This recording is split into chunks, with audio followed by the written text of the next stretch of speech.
2021, año de la sobrenaturalidad divina, más allá de los límites. Gracias por conectarse a nuestro canal Mirejín Panamá. Sean todos bienvenidos.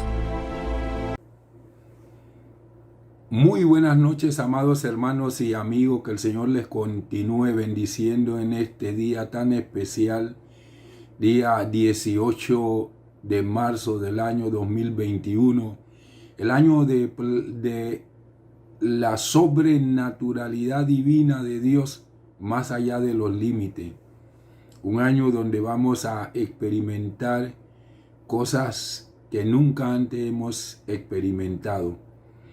Queremos darle gracias a Dios en primer lugar por todo lo que Él está haciendo en nuestro país y la manera como el Señor está controlando para anular el virus, el coronavirus, el SARS-2, que ha hecho mucho estrago en nuestro país. Pero estamos viendo la gracia y la misericordia de Dios extendida sobre nuestro país para poderle poner las cadenas a este principado que está detrás de este coronavirus. Honramos y glorificamos a Dios por lo que Él está haciendo.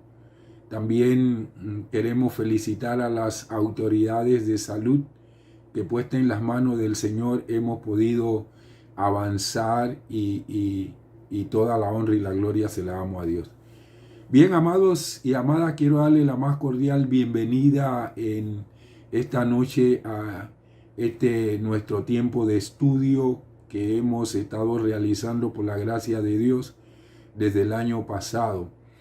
Ha sido un tiempo maravilloso, un recorrido a través de la Biblia para poder absorber todas las enseñanzas relacionadas con nuestro carácter, cómo debemos nosotros reflejar el carácter de Cristo, proyectar su imagen aquí en la tierra. Así que nos preparamos pues para seguir con nuestro estudio. Vamos a tener una palabra de oración.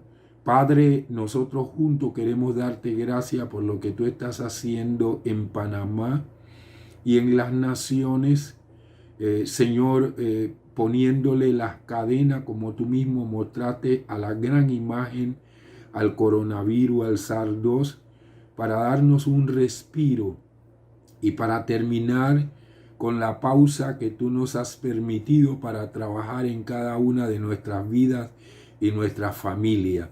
Señor, ya nosotros podemos percibir que es el tiempo tuyo donde tú vas a restablecernos para que podamos funcionar con normalidad. Queremos darte gracias en esta noche por este estudio.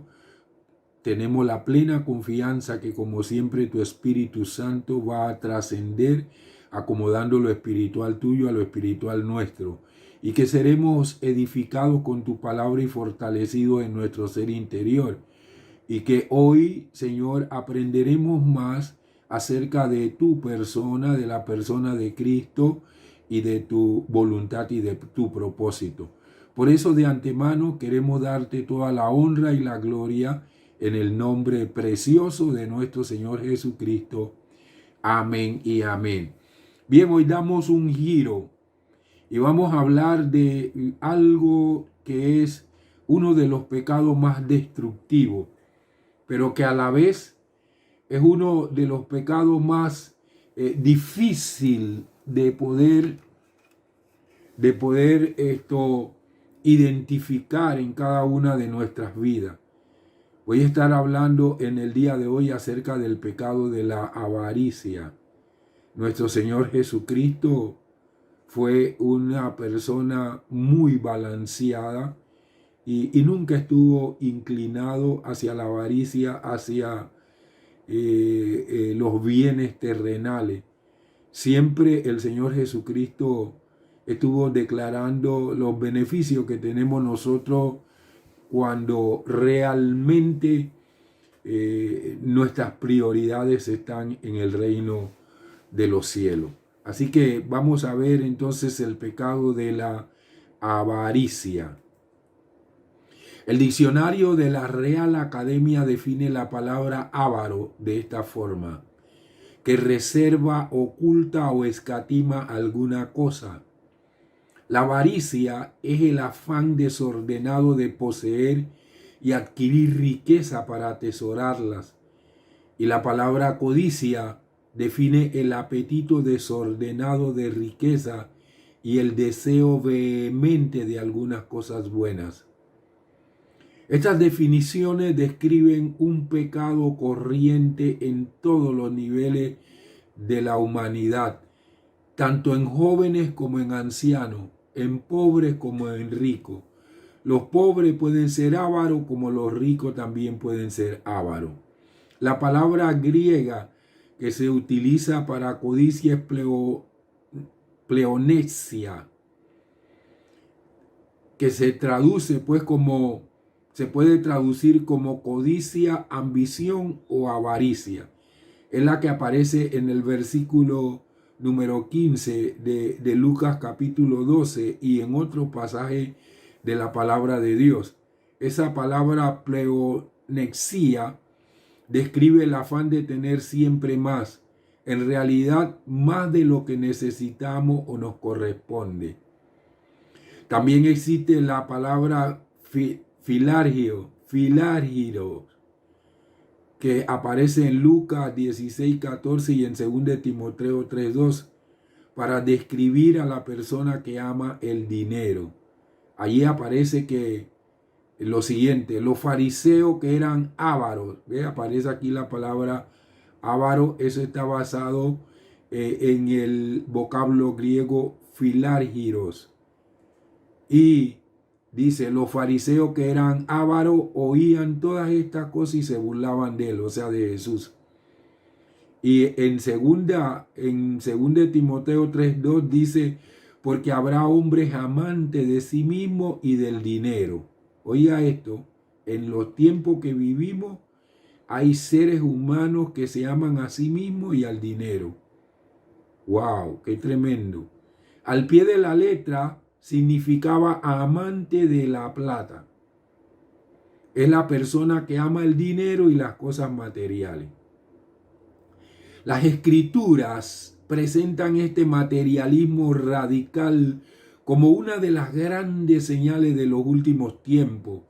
Como dijo el sabio Salomón en Eclesiastés 5:10, el que ama el dinero no quedará satisfecho con dinero, y el que ama la riqueza no tendrá beneficio. También esto es vanidad. Miren lo que le dijo el apóstol Pablo en su primera carta, el capítulo 6, el versículo 10 a Timoteo. Porque el amor al dinero es la raíz de todos los males, el cual codiciando algunos fueron descarriados de la fe y se traspasaron a sí mismos con muchos dolores. Escúchenme lo que dice el apóstol Pablo aquí en este versículo, el cual codiciando algunos fueron descarriados de la fe. Si nosotros ponemos nuestra atención en el dinero, de seguro que nos vamos a descarriar de la fe. Vamos a suponer, yo durante todo este tiempo he querido estarles compartiendo a ustedes y he estado preparando todo este material con ningún propósito de recibir ninguna ofrenda, y yo me siento totalmente tranquilo. Si yo me pusiera a preparar todo este material con el propósito de compartirlo, pero recibir beneficio de él, entonces no estaría pensando en el bienestar de la iglesia del Señor y en honrar a Dios. Lo que estaría pensando es en tener un beneficio de cómo acumular mucho más con lo que yo estoy haciendo.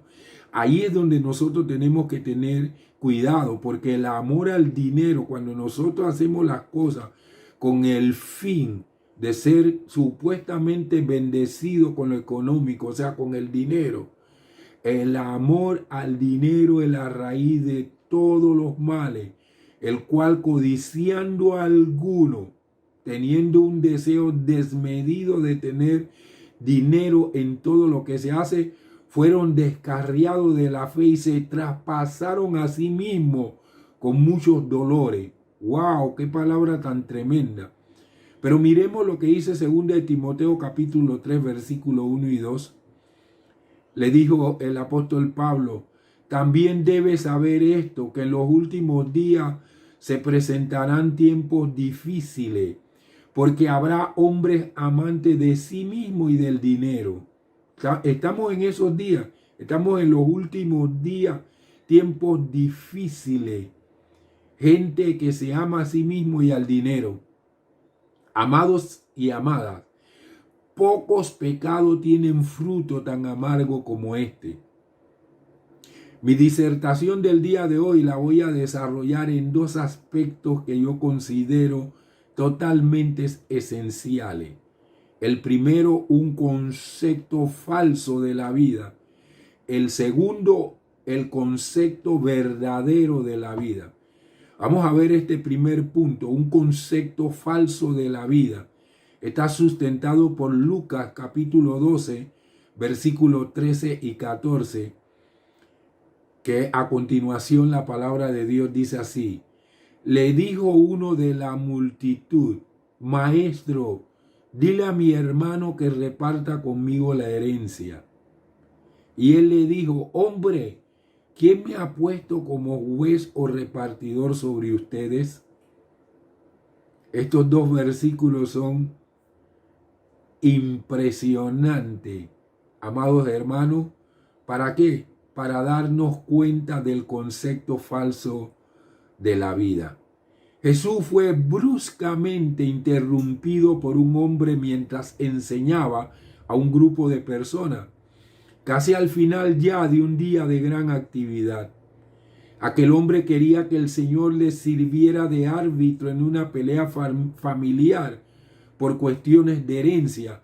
Ustedes saben, mis amados hermanos y hermanas, que cuando la gente no conoce al Señor Jesucristo y le queda una herencia que no ha sido bien definida por el testador, eso acarrea unos grandes problemas, disputas, pelea y tribunal aquí, tribunal allá.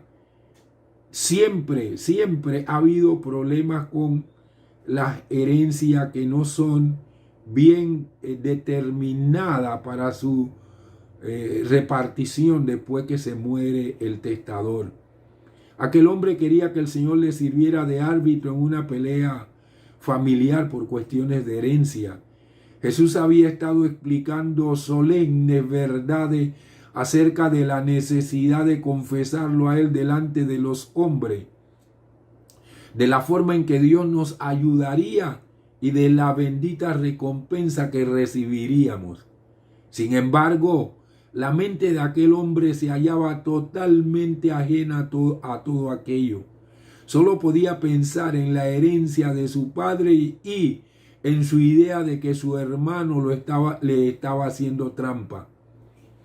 Problemas como este se le llevaban a menudo a los rabinos para solucionarlo. La respuesta de Jesús, aunque no va directamente al asunto, no es un cambio de tema. Sin embargo, Jesús se refiere a un asunto de gran importancia: una buena actitud hacia la acumulación de riquezas. La vida es más que bienes terrenales. Nuestra relación con Dios es mucho más importante. Jesús puso el dedo en la llaga. Cuando le llevamos problemas a Dios en oración, Él hace casi siempre lo mismo. Nos muestra cómo necesitamos cambiar y crecer en nuestra actitud hacia los problemas.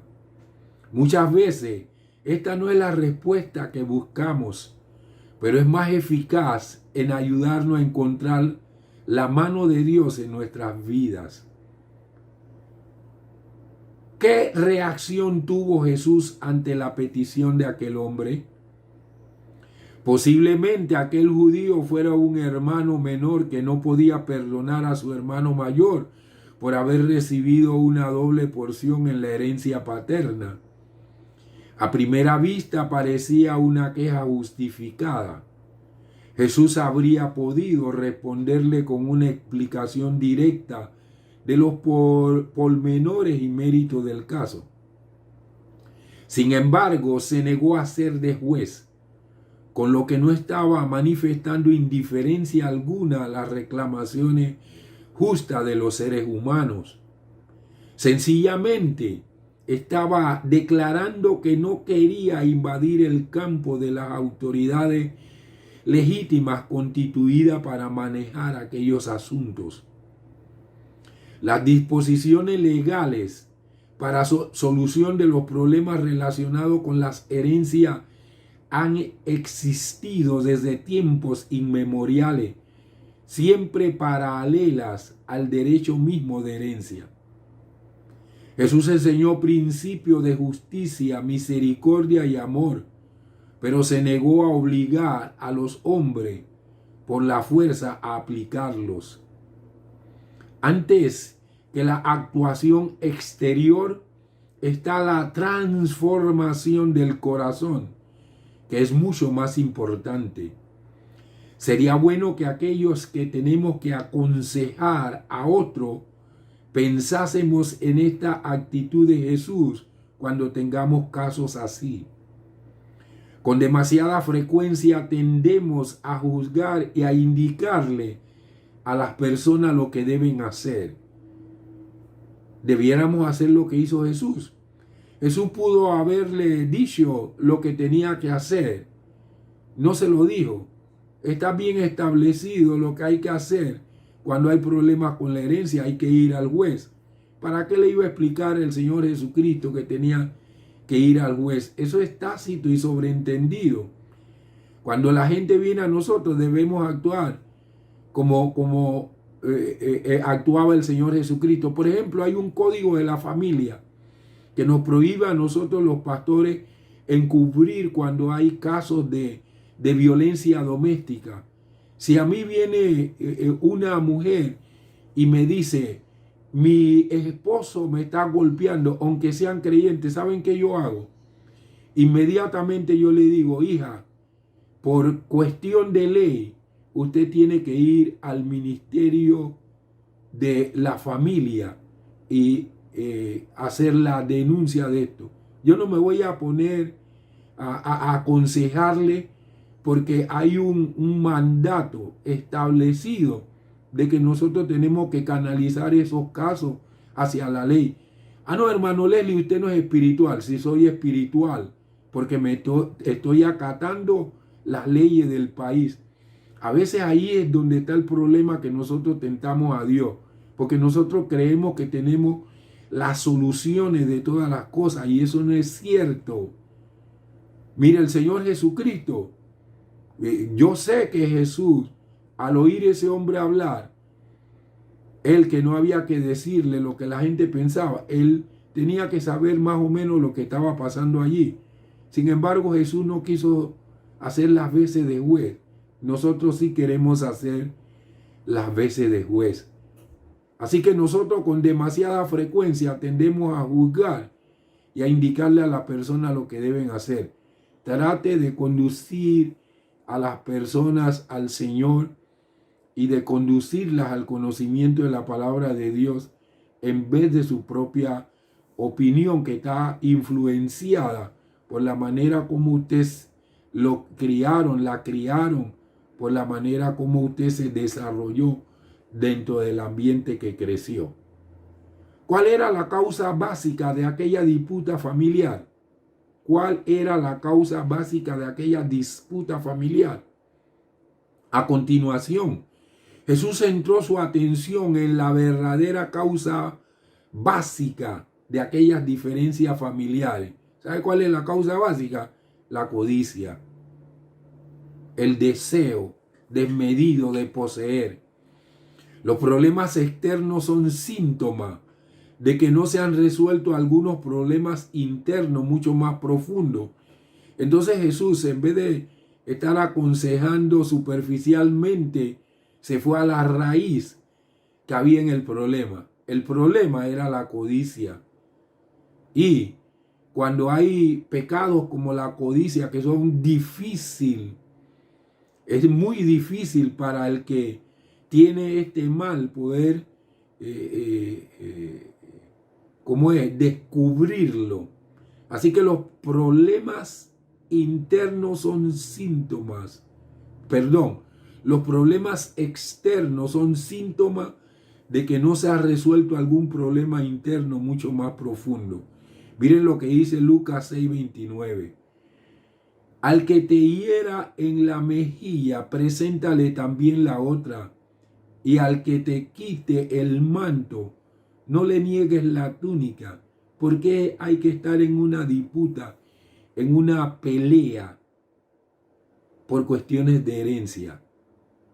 Miren lo que dice también Lucas 18, versículos 22 y 23.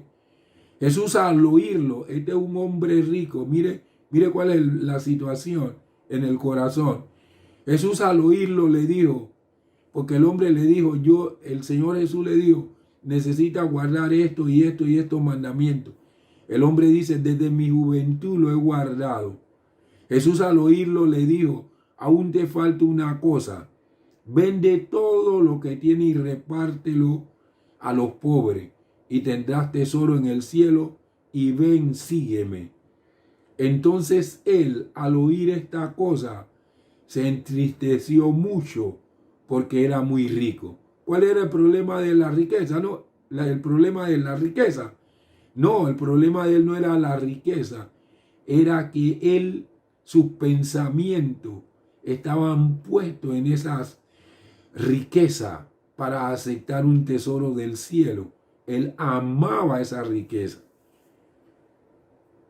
Cumplía los mandamientos, pero era avaro. La mente de aquel hombre que estaba escuchando lo que el Señor Jesucristo enseñaba al grupo estaba tan saturada con sus negocios y sus intereses personales que las palabras del mismo Cristo no habían sido capaces de sacarlo de su ensimismamiento y hacerlo pensar en otras cosas mucho más importantes. Es probable que en su mente solo se movieran estos pensamientos. ¿Qué me importa que Él me confiese ante los ángeles o que el Espíritu Santo me enseñe nada? Ese hombre pudiera estar diciendo, lo que quiero es que me den la parte de la herencia familiar que me corresponde. El ministro que me ayude en esto es el tipo de ministro que quiero para mí. Entonces hay quienes se acercan así, ay hermano, mire que yo tengo esta situación. Si el Señor me ayuda, yo entonces lo voy a bendecir, y ya corremos nosotros a ver qué hacemos para poder recibir la bendición, y oramos y bajamos el cielo. ¡Wow! Porque algunos piensan, el ministro que me ayude en esto es el tipo de ministro que quiero para mí. Hay quienes nada más andan pensando en el dinero y en las posesiones terrenales. ¿Cuántos hay que se pasan los cultos pensando solamente en negocios y cosas materiales? ¿O en qué ayuda material pueden conseguir de su pastor o de su iglesia? Jesús reaccionó con una fuerte observación. Hombre, ¿quién me ha puesto sobre vosotros como juez o partidor? Aquel hombre tenía un concepto equivocado del ministerio y la misión del Señor. En su primera venida, Jesús no fue juez, sino salvador. Cuando venga de nuevo, vendrá como juez, como dice Mateo 25:32. Y todas las naciones serán reunidas delante de él. Él separará los unos de los otros, como cuando el pastor separa las ovejas de los cabritos. Miren lo que dice Juan 5:22. Porque el Padre no juzga a nadie, sino que todo el juicio lo dio al Hijo. Cuando Jesús regrese, cuando vuelva por segunda vez, será juez. Cuando vino por primera vez, Él no vino a hacer las veces de juez. Él vino fue a salvar a la humanidad, a dar su vida en rescate por nuestra salvación. Al seguir hablando, el Señor Jesús quiso insistir en un mandato que era a su vez una voz de alarma para aquel hombre. Mira y guardado de toda avaricia. La Biblia hace numerosas advertencias contra la avaricia y la codicia. Cuando nos apegamos demasiado a cuanto se puede poseer, ver y tocar, perdemos de vista con facilidad los valores eternos. Mire lo que dice el apóstol Pablo a los hermanos de Corinto en su segunda carta, el capítulo 4, versículo 18. Dice, no fijando nosotros la vista en las cosas que se ven, sino en las que no se ven. Porque las cosas que se ven son temporales, mientras que las que no se ven son eternas. Esto nos lleva, amados hermanos y hermanas, a su vez a otros pecados, como la envidia, cuando no podemos conseguir lo que queremos, el descontento continuo y la falta de honradez, además de destruir nuestro sentido de los valores genuinos. Endurecemos el corazón y terminar poniéndonos en el camino de la condenación. Como le dijo el apóstol Pablo a los hermanos de Éfeso en el capítulo 5 de su carta, versículo 5. Porque esto lo saben muy bien, que ningún inmoral, ni impuro, ni avaro, el cual es idólatra, tiene herencia en el reino de Cristo y de Dios. Sus consecuencias pueden ser muy trágicas. Pensemos en Labán, que era avaro, y todo lo que sufrió Jacob con él. Jacob era un engañador, pero Labán era un engañador más grande que Jacob. Jacob engañó a su hermano Esaú, a su padre. Mis amados hermanos, Labán lo engañó a él 10 veces. O sea que Labán era peor que Jacob y era avaro. El problema es que era avaro. Lo engañó 10 veces porque quería sacar era beneficio. Él veía que Dios bendecía todo el trabajo que hacía Jacob y él lo que trató de hacer es sacar beneficio. ¿Qué tal si Labán, después que Jacob trabajó los 7 primeros años, le hubiera dado a su hija Raquel y Jacob se hubiera ido con Raquel?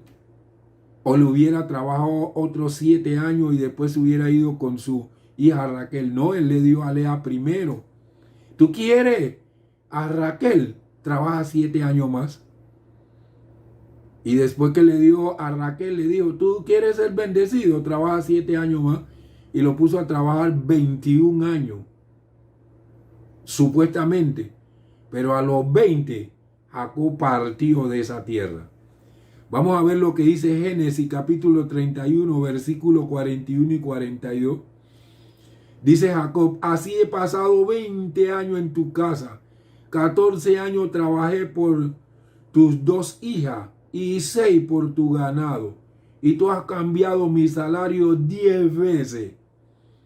Si el Dios de mi padre, el Dios de Abraham y el temor de Isaac no estuviera conmigo, de cierto me dejarías ir ahora sin nada, sin mujer y sin nada.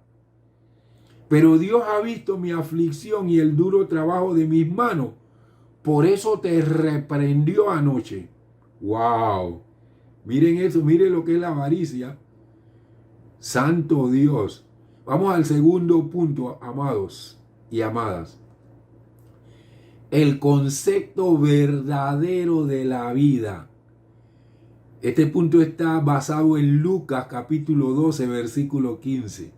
Yo con estos temas como estos hasta que me alegro, aquí me estoy riendo. porque el Señor está mandando una palabra para derribar fortalezas y para poder sacar lo oculto que a veces se esconde en los corazones. El concepto verdadero de la vida. Lucas 12:15. Y les dijo, miren, guárdese de toda codicia, porque la vida de uno no consiste en la abundancia de los bienes que posee. Jesús advirtió a sus oyentes contra un falso concepto de la vida cuando le dijo que la vida verdadera no consiste en nada que esté fuera del hombre. Quiso distinguir claramente entre lo que es el hombre y lo que tiene. La vida no consiste en lo que tenemos, por abundante que sea, ni procede de nada externo que nos pertenezca. Lo que cuenta realmente ante los ojos de Dios no es lo que tenemos, sino lo que somos. Oiga, lo que cuenta delante de Dios, no lo que tenemos, sino lo que somos. Dios, antes de ver lo que tenemos, mira lo que somos. Cuando Caín presentó su ofrenda, era parte de lo que él tenía. Y dice que Dios miró primero el corazón de Caín y no le agradó y por lo tanto no recibió su ofrenda. Vino Abel con su ofrenda, escogió lo mejor, quería honrar, glorificar a Dios, y dice la palabra del Señor que Dios miró el corazón de Abel, le agradó su corazón y aceptó su ofrenda. Hasta para ofrendar hay que tener un buen corazón. Lo que cuenta realmente ante los ojos de Dios no es lo que tenemos, sino lo que somos. No es lo mucho que yo ofrende o diezme, es lo que soy en Cristo Jesús, lo que le interesa al Dios eterno, al Altísimo. Ahora, aquí hay una pregunta. ¿Es incorrecto ser rico? Es bueno que definamos esto, porque algunos quedarán asustados. Y en la palabra de Dios hay muchos hombres que Dios enriqueció, como por ejemplo el caso de Abraham. Abraham era riquísimo, pero la mirada de Abraham no estaba puesta en la riqueza, la mirada de Abraham estaba puesta en Dios. ¿Es incorrecto ser rico? Al hablar de esto, Jesús no quiso decir tampoco que la vida consiste en ser pobre.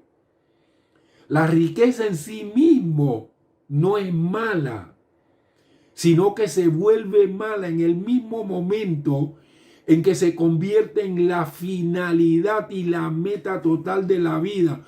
O sea, todo lo que hacemos es para sacar un provecho monetario, un provecho económico, una bendición, como dice la gente. Entonces, es cuando la persona queda atada a cosas temporales y físicas. El pecado consiste en amar al dinero por sí mismo, como ya lo leímos en 1 Timoteo 6:10, porque el amor no es la riqueza, el amor al dinero es la raíz de todos los males, el cual codiciando a alguno, cuando lo codiciamos, ese deseo desmedido de poseer cosas, el cual cuando codiciando a algunos fueron descarriados de la fe y se traspasaron, oiga este término, se traspasaron a sí mismos con muchos dolores. Este es un pecado que causa mucho dolor. La prosperidad material tiene tanto lugar en la vida como cualquier otro don de Dios. Los medios materiales adquirido honradamente se pueden utilizar para la gloria de Dios y la extensión de su reino. Es imposible vivir en este mundo sin tener necesidad de las cosas materiales. Sin embargo, nunca les debemos permitir que sean ellas las que nos usen y controlen a nosotros. Jesús dice que la buena vida no tiene que ver nada con ser rico.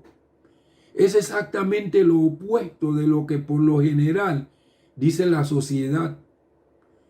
Amados hermanos y hermanas, los publicistas gastan millones de dólares para hacernos creer que si compramos cada vez más de sus productos, seremos más felices y viviremos más cómodos. Eso es una mentira.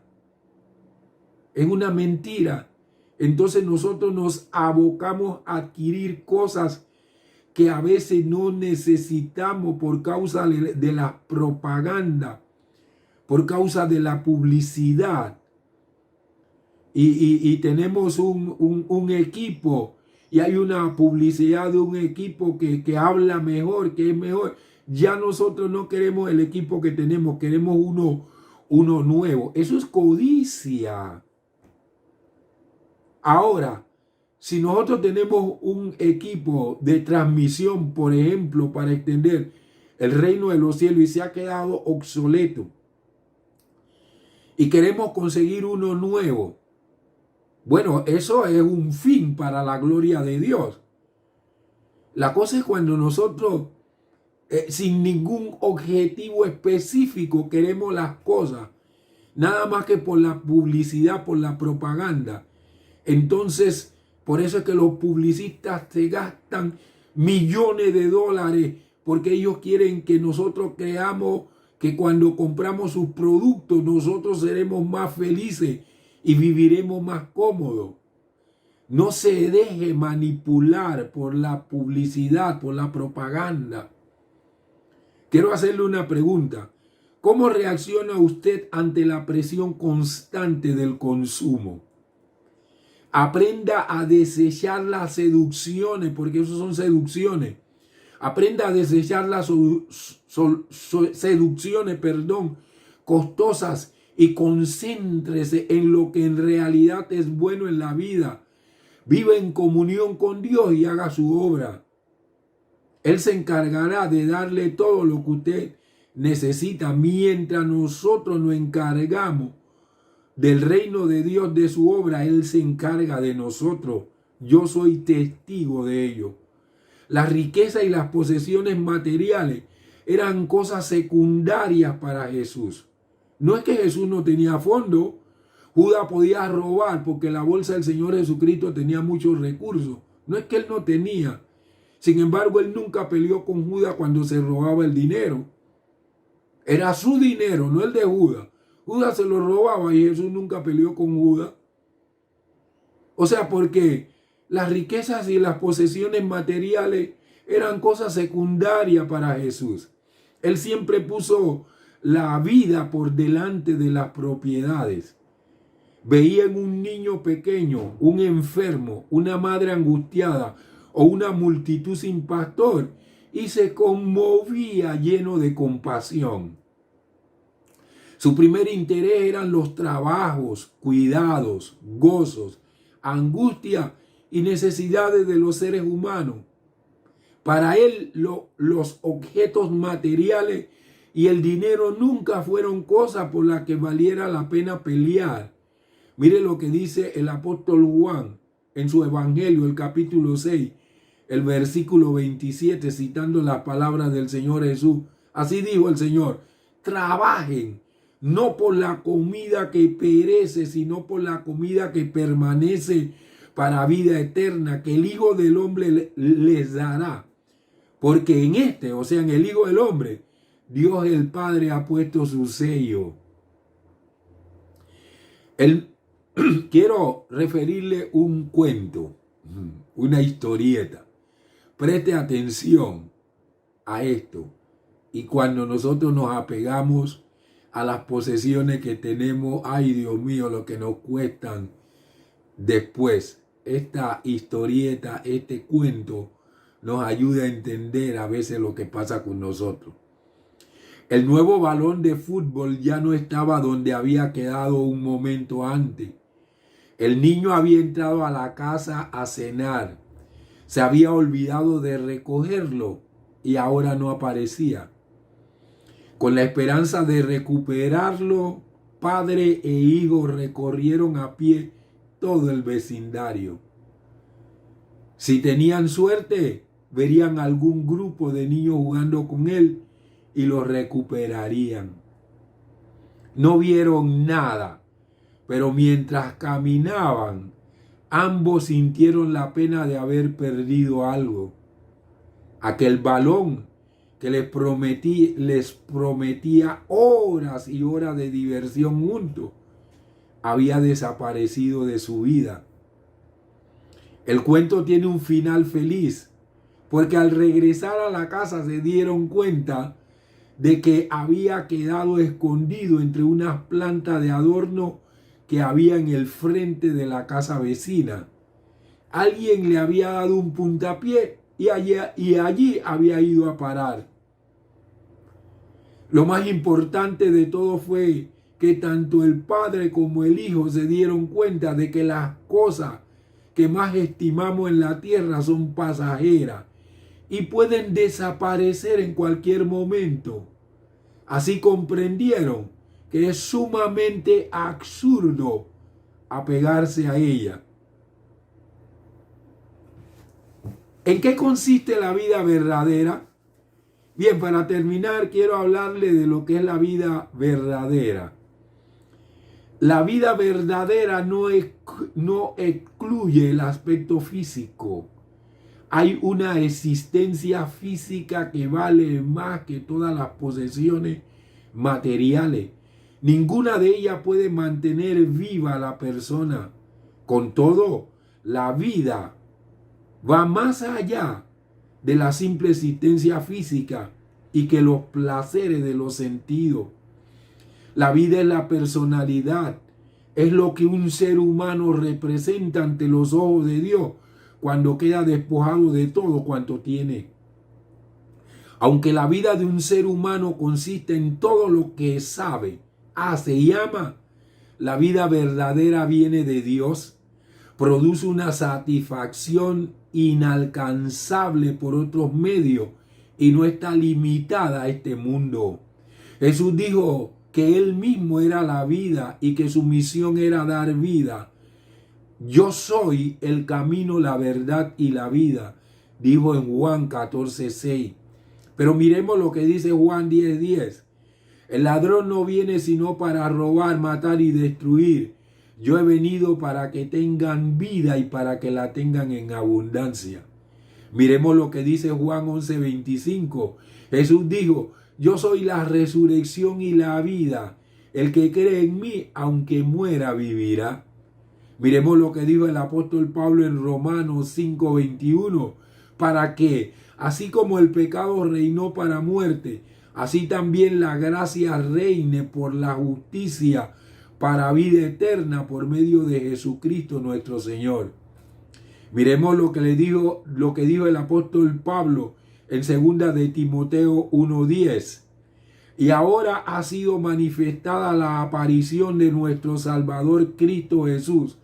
Él anuló la muerte y sacó a la luz la vida y la inmortalidad por medio del Evangelio. Miremos también lo que dice 1 de Juan 5:12. El que tiene al Hijo tiene la vida. El que no tiene al Hijo de Dios no tiene la vida. Amados hermanos y hermanas, por consiguiente, tener vida es poseer a Cristo e imitar su manera de ser y su bondad. Si esto haces, andarás en el camino verdadero de la vida. Jesús nos llama a que seamos prosperados espiritualmente y Él nos prosperará en todas las cosas. Hijo, yo quiero que tú seas prosperado en todas las cosas, así como prospera tu alma y que tengas salud. Si queremos todo esto, necesitamos ser prosperados espiritualmente y todo lo demás, nuestro Dios lo añadirá. Vamos a orar. Padre, te damos gracias por habernos permitido, Señor, estudiar tu palabra acerca de la avaricia y de la codicia, que es el mal de este tiempo y es el pecado que más dolores le causa a la gente. Ayúdanos a valorar la vida que tenemos y ayúdanos a valorar los principios de tu palabra, para que primeramente busquemos el reino tuyo y tu justicia, y todas las demás cosas sean añadidas, para que, Señor, prosperemos espiritualmente, para que seamos prosperados en todas las cosas y tengamos salud, como dice tu palabra. Te doy gracias por cada uno de tus hijos, de tus hijas, que ha escuchado este mensaje. Yo sé que tu Espíritu Santo lo ha puesto como un sello en los corazones para poder sacar de nuestra vida la avaricia, la codicia, derribar toda fortaleza que se haya levantado en cuanto a estos pecados, para que seamos libres para tu honra y tu gloria. En el nombre precioso de nuestro Señor Jesucristo, te damos gracias porque tú vas a trabajar en esta parte de nuestro interior. En el nombre de Cristo Jesús. Amén y amén. Mis amados hermanos y amigos, muchísimas gracias por haber estado conmigo en esta noche. Espero en el nombre del Señor volver a estar con ustedes el domingo a las 5 de la tarde. Mientras llegue ese tiempo, que el Señor le guarde, le proteja y le cubra para que podamos estar juntos. Le saludo y le bendigo en el nombre precioso. Esta ha sido otra transmisión de Medellín, Panamá. Recuerde sintonizarnos los días jueves a las 7 p.m. y domingos a las 5 p.m. Además de nuestros servicios en vivo los domingos a las 10 a.m. Gracias por conectarte.